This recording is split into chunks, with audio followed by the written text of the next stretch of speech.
அதுக்கப்புறம் டாக்டர் ஹவுஸும் அவரோட டீமும் ரெபெக்காவுடைய எம்ஆர்ஐய பார்க்குறாங்க. அப்போ அங்க இருக்கிற டாக்டர் அது ஒரு லீசன் அப்படின்னு சொல்றாரு.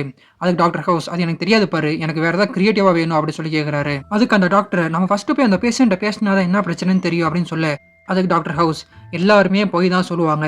ஸோ பேஷண்ட்ட போய் பேசுறதெல்லாம் யூஸ்லெஸ் அப்படின்னு சொல்றாரு.